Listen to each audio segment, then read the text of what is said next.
Hari ini kita akan memberikan penjelasan tentang laporan Pak Erga terhadap klien kami Lisa Mariana di Barreskrim. Bahwa besok tanggal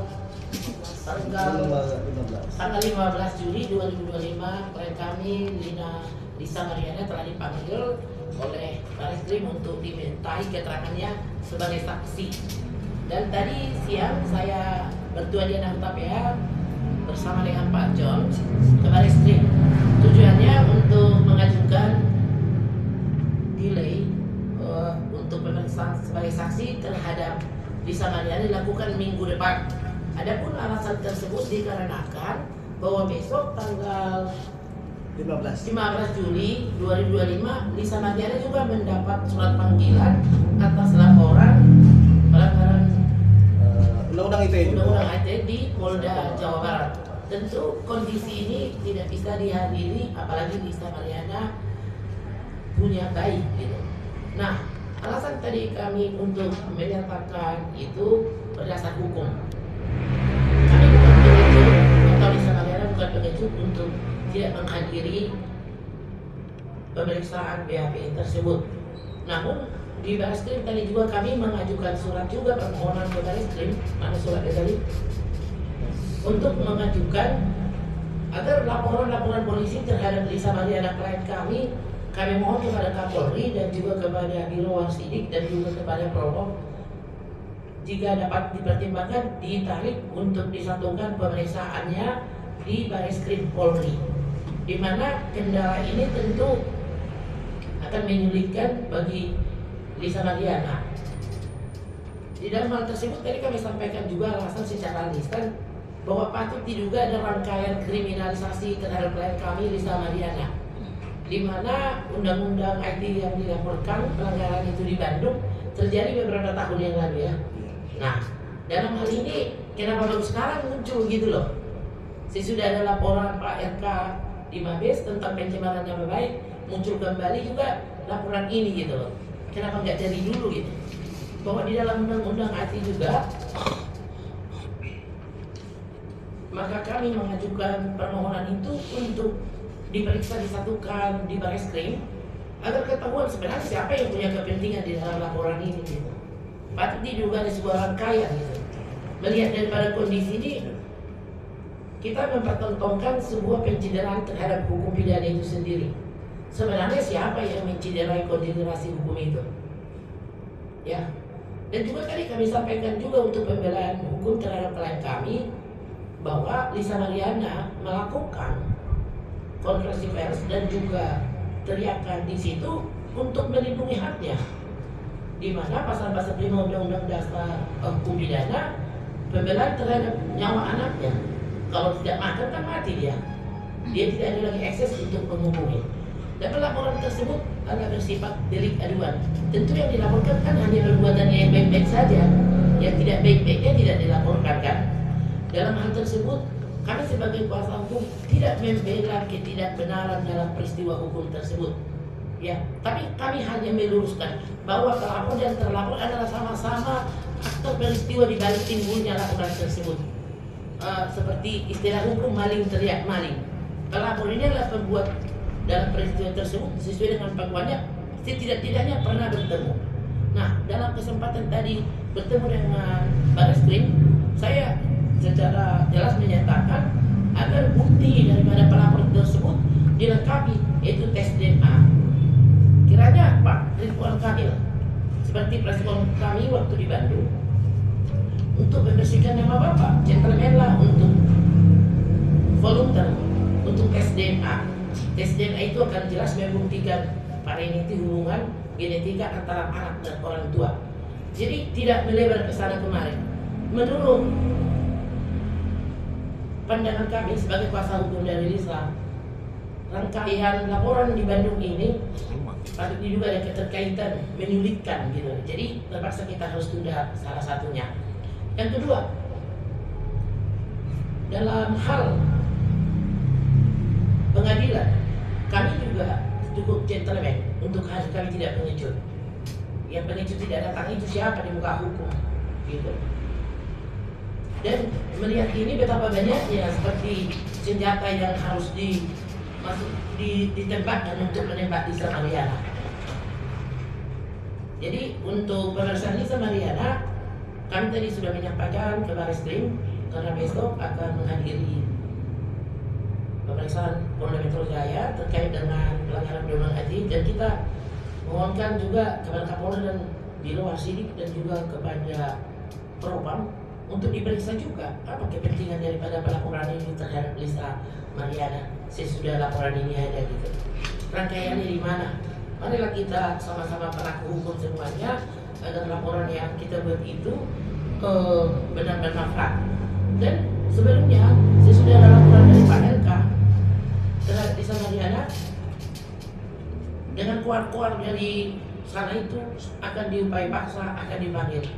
Terbukti yang tak terbantahkan kebenarannya baik secara fakta dan yuridis bahwa Barreskrim adalah pelindung juga terhadap pelapor, di mana laporan kami terhadap Kapolri dan juga kepada Wasidik dan Propam diterima dengan baik dengan jawaban sebagai berikut. Di layar bisa ya, di layar boleh dilihat, yaitu di sini. Ini dia jawaban dari Wasidik. Ini itu dia. Ya itu dia halaman keduanya. SPDP-nya tadi. SPDP lah. Ya. Bukan. Halaman keduanya di sini boleh saya bacakan. Dalam rangka mendukung pelaksanaan reformasi birokrasi Polri, bahwa saat ini Biro Wasidik Barreskrim Polri sedang melakukan pembangunan zona integritas menuju wilayah bebas dari korupsi WBK dan wilayah birokrasi bersih, dan melayani WBBM yang bertujuan untuk meningkatkan efektivitas dan efisiensi kinerja, membangun budaya kerja anti korupsi, serta memberikan pelayanan publik yang berkualitas. Jadi terbukti bahwa Barreskrim kepolisian itu adalah pelindung untuk terlapor juga, karena pelapor itu kadang juga kan tidak memberitahukan perbuatannya, yang dikasih tahu kan yang baik-baiknya aja. Jadi laporan ini menurut kami adalah maling teriak maling, ya artinya pelapor ini kan juga sebenarnya pelaku di dalam peristiwa ini gitu loh. Jadi kemudian dalam perjalanannya sebelumnya kita sudah melakukan ya upaya mengundang mediasi, tapi mereka tidak menanggapi. Sebenarnya di kepolisian juga bisa dilaksanakan ada restorasi, tapi itu pun tidak dilakukan oleh mereka. Mereka berkuat-kuat menyatakan silakan melakukan upaya hukum, bermartabatlah. Giliran kita melakukan upaya hukum, tak muncul batang hidungnya gitu. Mereka melaporkan klien kami kepada Barreskrim, kami datang kok. Kalau mau buat alasan mah 1001 jalan menuju Roma, apa aja bisa kita buat alasan. Tapi marilah kita pertontonkan sebuah praktisi hukum yang benar gitu. Setidak-tidaknya pelapor ini pernah bertemu dengan Lisa. Kita juga tidak bisa menduga seperti yang Markus katakan, tak satu pun ahli pidana di luar sana yang mengatakan itu murni anak Pak RK atau anak siapa. Tapi pengakuan Lisa Mariana itu adalah akibat hubungannya dengan Lisa Mariana. Kalau Bapak Ridwan Kamil adalah seorang mantan negarawan ya, tentunya harus muncullah untuk melakukan tes DNA. Tadi saya sampaikan itu, agar persoalan ini tidak berlarut-larut gitu. Terus yang kedua perlu saya sampaikan juga, adapun tuntutan terhadap perdata di Pengadilan Bandung dengan sebagai AMI itu untuk biaya hidup anak, mandiri dan lain-lain, itu sangat wajar saja apabila kita hitung 10 miliar itu kan itu gugatan untuk gugatan imaterial. Nah, kalau gugatan rekompensi mereka 105 miliar, ya boleh saja, 1 triliun juga boleh. Tapi di Indonesia Raya dari putusan sampai Sabang sampai Merauke, mana ada putusan 100 miliar gugatan imaterial? Hah? Tapi yang ada itu ratusan miliar adalah jika ada koruptor yang diwajibkan mengembalikan kerugian negara. Itu loh baru 100 miliar. Benar gak? Betul. Kan? Nah, adakah putusan dari Sabang sampai Merauke Pengadilan Negeri Indonesia ini yang memberikan putusan gugatan imaterial ratusan miliar? Boleh saja dituliskan 1 triliun juga boleh. Tapi adakah? Tidak ada. Namun dalam kerugian negara ratusan miliar wajib dikembalikan oleh pelaku koruptor yang merugikan negara. Dalam hal ini sebenarnya begitu banyaknya laporan yang harus dipakai peranata untuk rencana memencarakan Lisa gitu. Sebenarnya kerugian negara apa yang dilakukan Lisa dalam hal ini? Lisa juga namanya juga udah tercemar kok dengan segala resiko dan konsekuensinya. Jikapun perbuatan yang dilakukan di dalam video suri itu ada Lisa, kami tidak membela perbuatan ketidakbenaran tersebut, tapi undang-undang IT menjelaskan siapa yang mencuri barang pribadi dan data pribadi menyebarluaskan, dia juga yang akan menanggung berita ini. Sehingga dengan demikian tadi kami sudah sampaikan ke Bareskrim agar semua laporan terhadap Lisa kami mohonkan untuk diperiksa di Bareskrim, karena tidak mungkin dong kalau ada laporan di Bandung, ada di Jakarta. Baiknya bagaimana? Apakah memang lembaga-lembaga kepolisian itu hanya dipakai hanya untuk balas dendam? Ya, kita harus clean and terang akhir dari sebuah laporan ini gitu loh. Laporan delik aduan ini yang dalam kasus ini adalah laporan sepihak gitu loh. Yang seperti saya sampaikan di Bandung, ini kan bukan iklan deterjen mencuci sendiri gitu. Mereka kan berbuat dosa itu sama-sama, semua orang bisa hilang. Tapi marilah Pak rekan gentleman dan arif menyelesaikan permasalahan ini. Itu saja. Terima kasih. Ya. Oke, selamat sore semua rekan-rekan media. Terima kasih. Mungkin di sini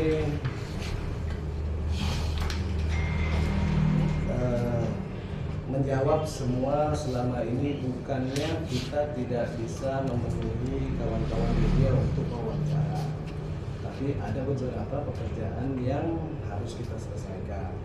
Menjawab selama ini berita simpang siur yang bahwa klien kami itu mangkir ataupun akan dijemput paksa itu sangat tidak benar. Untuk panggilan itu baru sampai kalau panggilan pertama di Bandung masalah undang-undang ITE pornografi itu tanggal 7 Juni. Dan saya baru bales untuk suratnya tersebut pada hari Senin untuk diminta diundurkan tanggal 15. Kebetulan pas tanggal 15 tersebut Senang berhalangan untuk hadir. Tapi saya hadir di Bandung supaya untuk dimundurkan kembali sehingga terjadilah tanggal 15. Jadi kalau ada berita bahwa kita mangkir klien kami ataupun layarnya menghilang itu tidak benar sama sekali.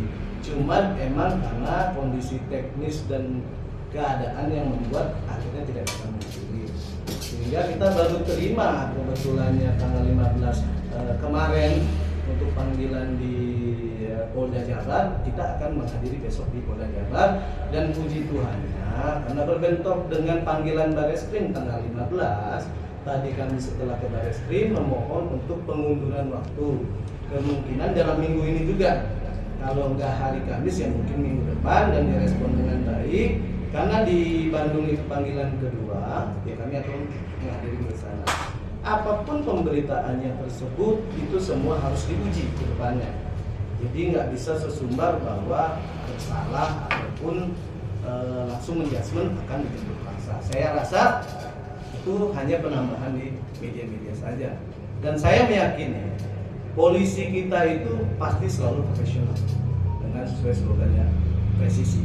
Dan kita meyakini ke depan, dan setiap respon kami surat, kebetulan kami minta surat perlindungan hukum kepada klien kami, kepada Bareskrim maupun Kapolri, direspon dengan baik. Kita sangat terima kasih dan puji Tuhan juga.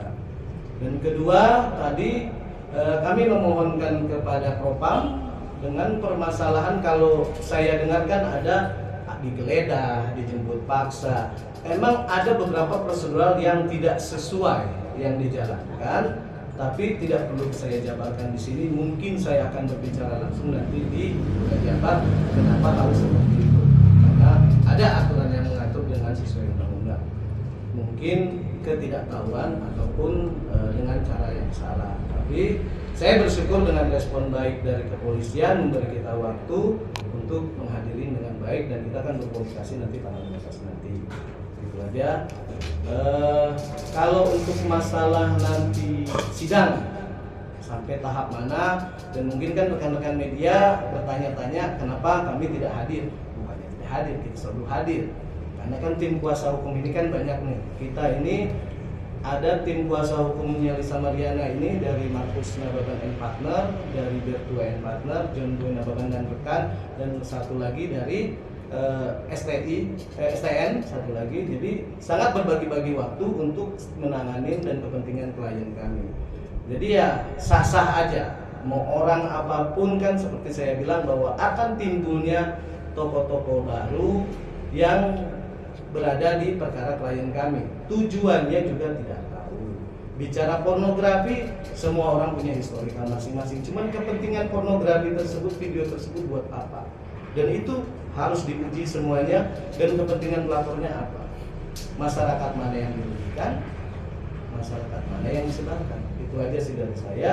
Mungkin kalau untuk masalah penjelasan sampai tahap mana untuk pengadilan perdata kita, nanti dari Bapak Markus untuk berbicara. Selanjutnya akan ada sesi tanya jawab buat wartawan. Biar jadi selesai dulu di sini. Nanti saat di situ baru kita akan sesi tanya jawab ke wartawan. Oke. Terus. Halo, selamat sore. Kabar baik ya semua. Jadi tadi udah melengkapi pernyataan dari Ibu Bertua dan Pak John Boy terkait perdata. Itu memang ditangani oleh kantor kami langsung karena kami bagi-bagi tugas dan tim. Kalau perdata memang secara surat kuasa advokat itu dapat bertindak sendiri maupun secara bersama-sama. Dalam artian beberapa agenda kemarin memang adalah rekan-rekan kita ataupun lawyer-lawyer semua yang mendapatkan surat kuasa dari Lisa Mariana. Dan agenda selanjutnya adalah nanti putusan selah.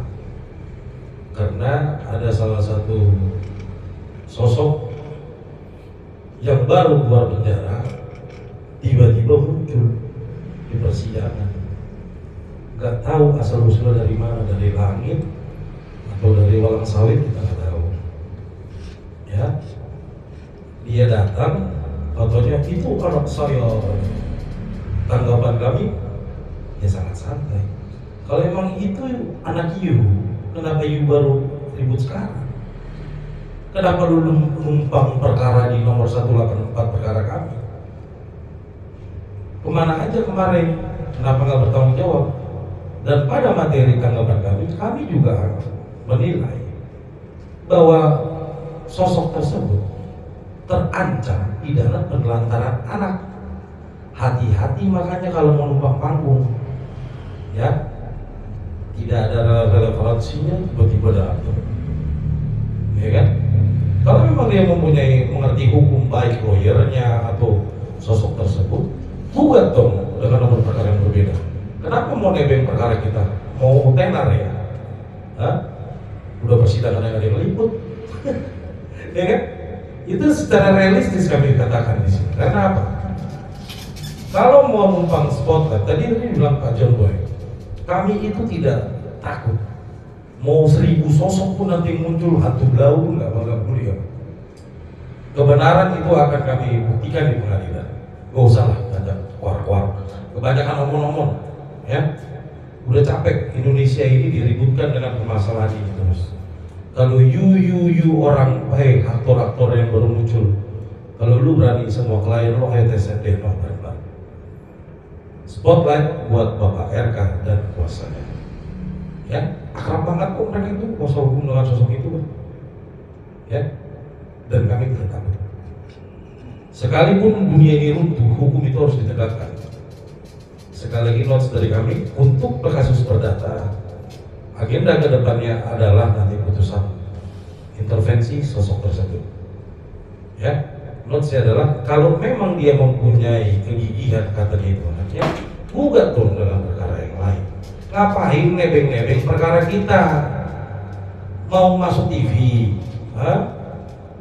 mandi dulu Pak kalau kata klien kami. Ya, mandi dulu gitu loh. Dan hati-hati, jangan kamu sosokan datang sesumbar anak saya gitu. Kamu ingat nggak dari lahir sampai sekarang kalau memang itu anak kamu, kenapa kamu telantarin? Kamu aku akuin ketika udah naik pamor. Ya, lawyernya dan sosok itu mengerti hukum, belajar dulu yang benar. Jangan kebanyakan gaya deh. Ya. Jadi kalau dari kami gitu aja, nggak ada yang urgensi. Semua proses kita patuhi hukum, apalagi di perdata. Saran dari saya pribadi, jangan kebanyakan omong-omong. Buktikan secara gentle dan bermartabat. Ingat 3 hal. Saya siap tes DNA jika ada DVI Polri. Saya siap tes DNA jika ada penetapan pengadilan. Saya siap tes DNA jika ada kesepakatan bersama. 3 statement ini keluar dari mulutnya Muslim dari RK. Ya, ingat putusan Mahkamah Konstitusi nomor 46. Menurut keterangan klien kami, Selin anak Elisa itu lahir atas perbuatan si Lisa Mariana dan Ridwan Kamil. Makanya kami menempuh gugatan di Pengadilan Negeri Bandung itu berdasarkan 1365 dan dasar hukumnya putusan Mahkamah Konstitusi nomor 46 berdasar hukum. Sekian dan terima kasih. Mungkin akan dilanjutkan dengan sesi tanya jawab. Silakan Pak Jarwo. Ya, mungkin dari rekan-rekan boleh sesi tanya jawab. Nanti saya dulu. Jangan rebutan ya. Kemarin saat saya wawancara Lisa, dia mengatakan kalau itu memang adalah dia yang 2 video itu dan 3 video 2 pemeran, tapi under alkohol. Mungkin ini bisa menjadi salah satu langkah bisa menjadi tersangka atau seperti apa? Karena kan dia sudah mengaku seperti itu. Kalau bicara masalah pornografi, klien kami adalah korban juga. Satu, pada posisi pembuatan itu dia masih di bawah umur. Bukan di bawah umur sih, maksudnya masih terlalu muda. Jadi pasti ada iming-iming ataupun yang lain kenapa dia harus berbuat itu. Tapi semuanya itu akan diuji kebenarannya. Nanti seperti apa proses di kepolisian di Jawa Barat. Jadi kalau ya begitu, apa adanya klien kami itu kan dia selalu jujur dan bicara apa adanya. Dengan kalian mungkin lihat kenapa dengan keadaan ini dia bersifat seperti itu ya itu polosnya dia. Jadi bukan dibuat-buat cerita ini dari awal kenapa harus terjadi dengan bapak itu, ya kan? Terus tujuannya apa ya? Karena itu jeritan hati dia dan itu realita dan spontanitasnya dia sendiri. Itu aja sih. Bang, ini kan dia 2 kali mangkir nih, 2 kali mangkir, sekali mangkir. Apakah ini salah satu cara dia untuk menghindar karena dia merasa bersalah juga terkait laporan yang Polda Jawa Barat? Nah, ini yang harus saya clearkan. Kalau bicara mangkir, tidak mangkir. Kan saya tadi sudah jelaskan. Kalau misalnya mangkir itu tidak ada sama sekali konfirmasi kepada penyidik di Jawa Barat. Surat pertama yang hadir itu diantar jam 3 subuh kepada klien kami. Yang harus hadir itu tanggal 7. Dan pada saat itu saya langsung membalas surat tersebut dan mengirimkan langsung ke Polda Jabar untuk hadir tanggal 15. Tapi pada saat tanggal 15 karena 15 ya, tanggal 11 tanggal 11. Jadi karena tanggal 11 tersebut ternyata klien kami berhalangan, ada janji dengan pekerjaannya tidak bisa hadir, maka saya hadir dan saya bertemu langsung dengan penyidik. Saya bilang bahwa surat nanti panggilan kedua kita akan hadir. Kebetulan surat tersebut dikirim hari Senin kemarin dan panggilan tanggal 15 kita akan hadir besok di unit cyber Jawa Barat. Meskipun surat itu berbenturan dengan panggilan Barreskrim. Makanya tadi kami sebelum besok tanggal 15 ke Barreskrim, kita berkunjung ke Mabes dan ketemu dengan penyidik yang puji Tuhan direspon dengan baik. Ya sudah Bang, lebih bagus hadirin yang di Jabar dulu, nanti setelah itu baru kita konfirmasi lagi kalau bisa minggu ini untuk hadir juga. Jadi tidak ada klien kami menghindar ataupun mangkir. Kalau masalah benar atau salah itu kan teknis. Bapak RK juga apakah murni? Itu harus dipertanyakan juga kan. Janganlah terlalu memojokkan klien kami. Meskipun klien kami emang mempunyai historikal yang nggak bagus. Semua manusia punya historikal yang bagus, yang nggak bagus. Tapi bagaimana cara bisa merubah ke depannya? Kan itu aja. Bang, mungkin kesiapan Elisa sendiri untuk menghadapi besok di Polda Jabar sendiri seperti apa dan besok jam berapa Bang mungkin?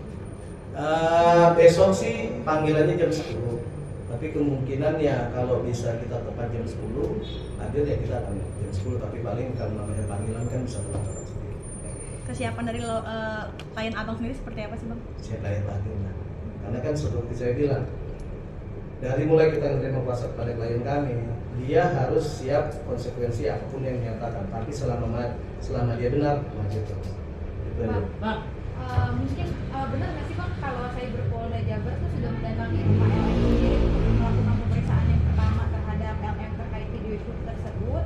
Terus yang kedua mengenai gugatan yang 16 miliar di PN Jabar itu emang sudah ada dasarnya Pak? 16 gugatan 16 miliar itu sedangkan belum diputuskan bahwa anak itu anak dari Pak RK atau Oh itu mungkin Bapak Markus yang menjawab masalah gugatan. Jadi gini, Nah, gugatan. jadi pertanyaan bagus itu. Jadi gini, di pengadilan itu dikenal sebagai petitum. Oke, posita rangkaian cerita perbuatan melawan hukum yang kami dalilkan, tentunya kami dapat bisa buktikan. Rangkaian dari posita tersebut, ingat, kami ini bukan bicara tentang 16,6 miliar itu juga. Pertama kali permohonan kami memohon kepada Majelis Hakim Pengadilan Negeri Bandung untuk memerintahkan penggugat Lisa Mariana dan tergugat Ridwan Kamil secara bersama-sama melakukan tes DNA berdasarkan putusan Mahkamah Konstitusi nomor 46, di mana isinya bahwa pertimbangan Mahkamah Konstitusi nomor 46, status identitas anak itu harus dibuktikan berdasarkan tes DNA. Setelah dilakukan tes DNA, jika memang betul anaknya, baru berlakulah 16,6 miliar itu. Jadi untuk dipahami, sekalian mengedukasi semua masyarakat, permintaan kami kepada Majelis Hakim dan bisa diupload, dilihat di SIPP Pengadilan Negeri Bandung, bahwa kami meminta itu, fokus kami justru tidak di duit. Ngapain? Klien kami kerja kok, ya kan? Tapi jika pun memang benar terbukti itu anaknya, berarti konsekuensi kerugian material dan imaterial yang dialami oleh klien kami sangat beralasan dan berdasar hukum untuk dimintakan senilai yang kami mohon. Itu pun adalah kewenangan kehakiman. Jadi kita memohon apa saja ke Tuhan diperbolehkan, apalagi ke majelis hakim. Clear? Clear. Oke. Nah, mengenai yang di cyber Bang, apa udah ada pemeriksaan langsung itu benar atau enggak sih?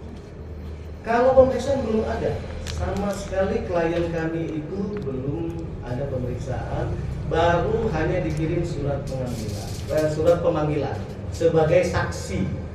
Tapi ada prosedur yang enggak sesuai pada saat kejadian itu jam 3 subuh, dan itu yang nanti akan kita pertanyakan. Makanya kita mengirim surat kepada Propam untuk pelindungan hukum tersebut. Ya mungkin nanti itu nggak perlu saya jabarkan lebih lebar di sini, nanti internal saya akan berbicara langsung di Polda Jabar gitu. Karena saya masih yakin kok polisi kita ini sudah baik dan profesional dalam bekerja sesuai dengan slogannya presisi, dan dia tidak mungkin mengintervensi atau hanya membuat laporan itu untuk menakut-nakuti kaum lemah.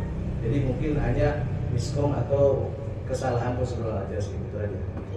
Ada teman? Ya, ada tambahan sedikit lagi tentang laporan pencemaran nama baik dari Pak RK terhadap Lisa Mariana di Barreskrim dengan undang-undang ITE itu. Dalam hal ini perlu kami jelaskan bahwa Lisa Mariana tidaklah mencemarkan nama baik. Dia membela nyawa anaknya untuk makan. Kenapa dia mencari Pak RK?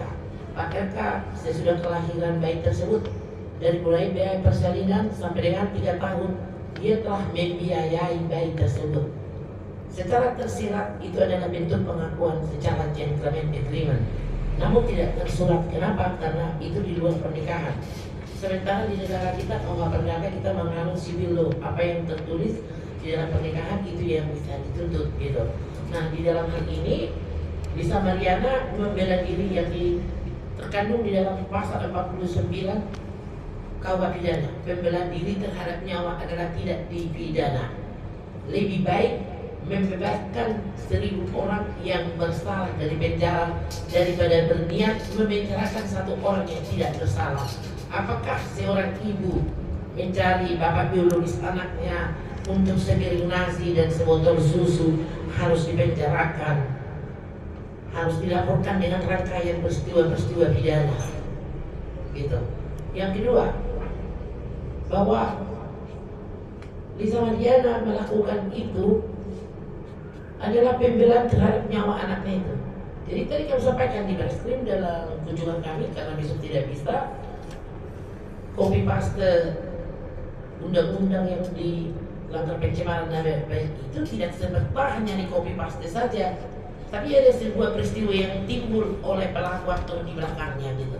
Jadi Lisa Mariana melakukan itu untuk pembelaan terhadap dirinya. Hanya itulah satu-satunya buktinya sehingga terungkap. Nah, dari berita hari ini, mari kita lihat ke depannya. Semua menjadi sebuah kontrol sosial media. Bagaimanakah nanti? Kami sangat berharap kepada kepolisian agar sebagai pelindung terhadap rakyat kecil, gitu. Seperti yang dikatakan sedang penutup daripada saya, don't see the just by the cover. Jangan karena seseorang sebagai mantan pejabat sehingga diperlakukan istimewa, gitu. Rakyat kecil juga wajar dan harus mendapatkan haknya, hak institusi konstitusionalnya untuk didengar, kesaksiannya dan lain-lainnya. Tidak seperti kuat-kuat yang misalnya menyatakan upaya paksa. Barreskrim telah sangat kooperatif dan mendengarkan semua apa yang kami sampaikan tadi. Terima kasih. Selamat sore. Ojo, izin. Mungkin bisa di-spill ini. Cuman poin 5 dan tembusannya sudah kemana aja? Sudah ya. Oke. Sekali baca nih. Ini untuk seluruh penyidik yang berada di seluruh Indonesia menangani perkara Lisa Mariana bahwa ini sudah di Karo Wasidik. Jadi kemarin kita tanggal 6 Mei itu minta memohon surat pelindungan hukum kepada Lisa Mariana. Dan kebetulan itu tembusannya itu kepada Kabarreskrim Mabes Polri, Karwasidik Mabes Polri, Dipidum Mabes Polri, Kadip Propam Mabes Polri, yang puji Tuhannya direspon per tanggal 11 Juni 2025, ya kan? Untuk kami beraudiensi. Tapi kebetulan tadi kami sudah datang ke Mabes, menunggu waktu yang tepat nanti kapan akan kita untuk beraudiensi ataupun konsultasi kepada jawaban dari surat tersebut. Bang, ada lagi? ya, menurut dari Polda Jabar sendiri kemarin sempat ada statement dari sana bahwasanya itu video dikomersilkan. Mungkin seperti apa komentarnya? Semua itu harus diuji. Kalau berstatement siapapun bisa, tapi masih panjang. Kita harus di sini kan buat konsumsi yang namanya pribadi itu buat apa? Pertama. Kedua, siapa yang menyebarkan? Itu yang sebenarnya lebih fokus ke situ. Dan tujuannya apa? Karena menurut keterangan klien kami, dari awal dia tidak pernah membuat atau menyimpan video tersebut. Dan itu sudah dibuktikan dengan dia sempat digeledah. Meskipun itu sudah salah kaprah dengan penggeledahannya. Ya mungkin itu aja. Tapi dengan Makanya perlu diuji semua. Tapi dengan pengakuan Lisa kemarin, Saya tambahkan sedikit ya. Justru dengan itu maka tadi di Barreskrim kita memintakan agar laporan itu kami mohonkan kepada Bapak Kapolri dan Wasidik dan juga Propam untuk ditarik ke Barreskrim di Jakarta gitu. Karena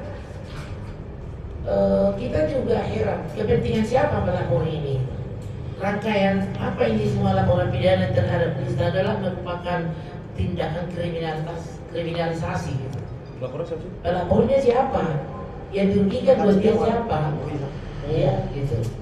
Jadi kenapa laporan ini timbul sesudah peristiwa laporan Pak RK terhadap Lisa Mariana? Wajar kami pertanyakan ya. Selama ini kenapa tidak ada laporan? Kemana aja gitu? Kalau misalnya ada yang dirugikan atau karena melanggar undang-undang IT tentang penyebaran data dan juga penyebaran luaskan dan diperjualbelikan, kemana aja selama ini? Kenapa sih sudah ada laporan di Baris Krim tentang pencemaran nama baik dari Pak RK kepada si Lisa Mariana? Maka ini dipertimbulkan gitu. Jadi seperti yang saya terangkan tempoh hari di Bandung, kok banyak kali senjata tangkal dan banyak kali kepolisian negeri seluruh Indonesia untuk hanya mau menangkap si Lisa gitu ya. Padahal si Lisa pun menyatakan, mari Pak RK tes, ini anakmu katanya gitu. Nah kita menunggu, ya kurang di mana ya kita dari awal siap untuk bermediasi, tapi kan dianggap angin sama mereka. Kepolisian juga bisa kok melaksanakan restorasi justice, tapi juga mereka langsung berkuat-kuat kan akan dipanggil.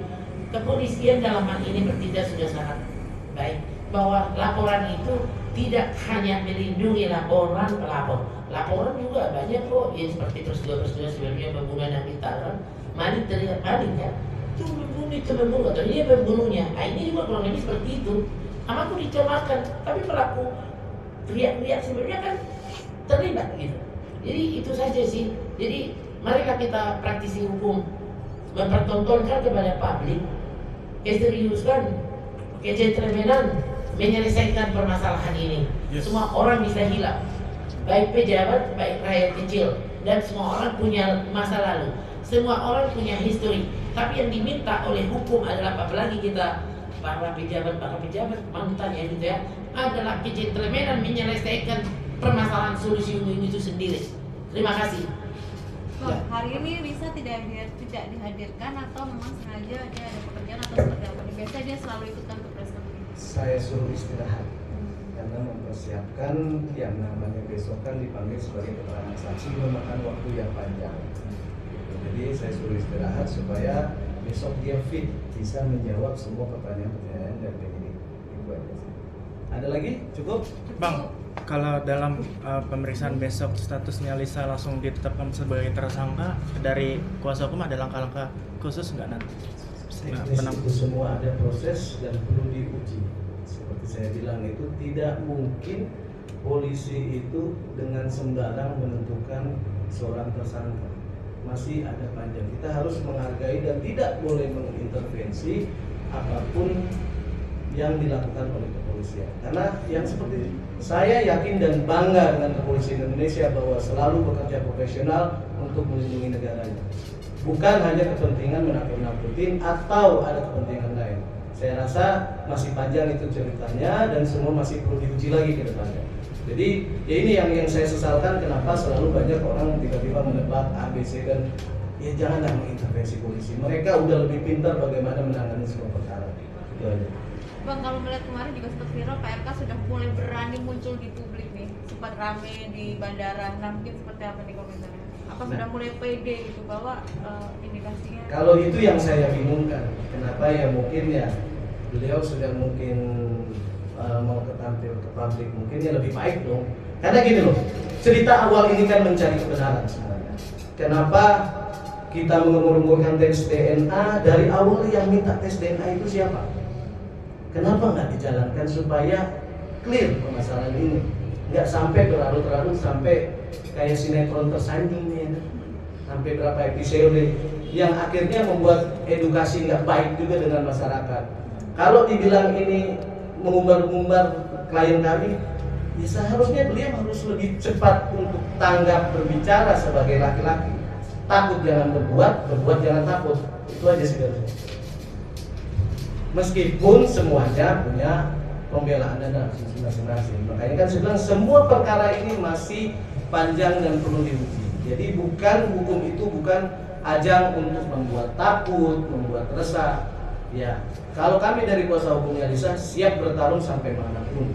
Dan klien kami juga saya sudah bicarakan. Ketika kamu konsekuensi kamu semua yang kamu nyatakan benar untuk perjuangan anak kamu maju. Tapi kalau enggak ya kamu harus setia untuk apapun yang terjadi. Oke, udah? Oke, thank you ya semuanya rekan-rekan media udah